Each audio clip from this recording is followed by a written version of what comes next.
Viernes de la cuarta semana de Cuaresma, día 31. Reconocer a Cristo en los enfermos y en la enfermedad.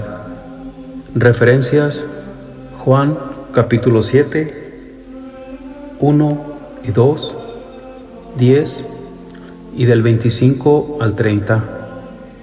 Y del libro de la Sabiduría, capítulo 2, versículo 1, del 12 al 22. Jesucristo, nos dice el Evangelio, no es capturado porque todavía no había llegado su hora. Es este uno de los temas que más recurren en San Juan: la hora de Cristo como el momento de la redención, como el momento en el cual Él va a librarnos a todos de nuestros pecados. La hora de Cristo es una hora que no es suya, no está impuesta por Él, sino que es la hora que el Padre le ha impuesto, y mientras no llegue ese momento, Jesucristo va a vivir, por así decir, libre de sus enemigos, pero en el momento que esa hora llegue, Jesucristo va a ser entregado a sus enemigos. Esto nos podría parecer una especie de determinismo o de falta de libertad, cuando realmente es un sumergirse en la orientación de nuestra libertad a la adhesión total a Dios.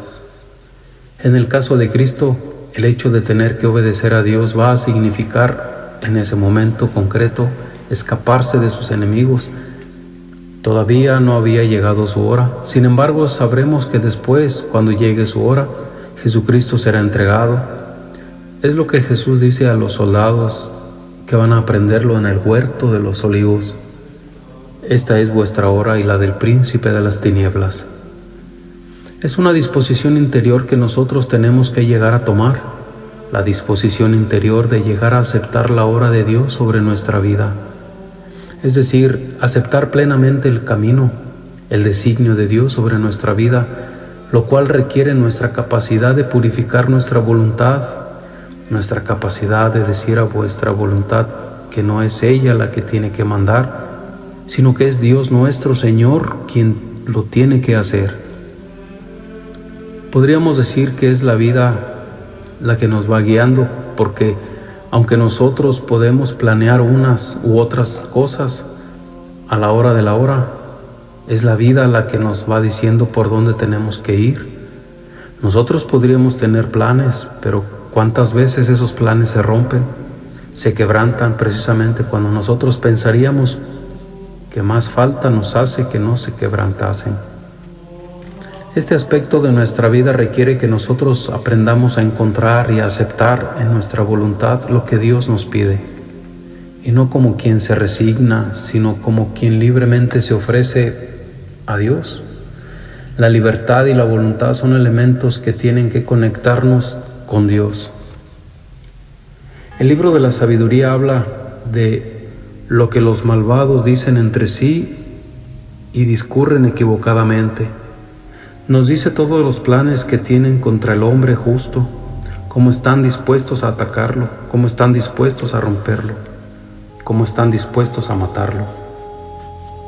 Condenémosle a muerte ignominiosa, porque dice que hay quien mire por él, y termina diciendo: así discurren los malvados, pero se engañan, su malicia los ciega, no conocen los ocultos designios de Dios, no esperan el premio de la virtud, ni creen en la recompensa de una vida intachable. No nos dice nada de que al justo se le vaya a librar de todos esos planes de los malvados. Simplemente nos dice que estos hombres no conocen lo que Dios espera oír de ellos. Nos podríamos preguntar: ¿y el justo qué tiene que enfrentarse con esa injusticia de parte de los malvados? ¿Y el justo qué tiene que sufrir todo lo que ellos dicen? Este aspecto llama a nuestra voluntad a hacerse una pregunta: ¿realmente mi voluntad está puesta en Dios, independientemente del entrecruzarse de las libertades humanas, de los ambientes, de las situaciones que nos acaecen?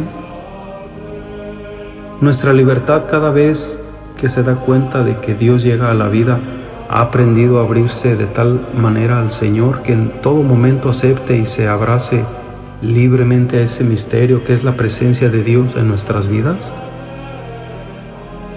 Quizá ese es el punto más difícil de llegar a entender. Podemos entender el abrazarnos a determinadas situaciones positivas, incluso algunas negativas, pero es difícil cuando el alma siente la impotencia, cuando sentimos que el alma se nos rompe o que nuestra voluntad no termina de obedecernos, no termina de ubicarnos y orientarnos hacia dónde tendríamos nosotros que ir.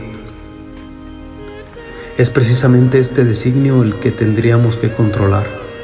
Y para lograrlo es necesario ver en qué lugar nuestra voluntad no está plenamente orientada hacia Dios.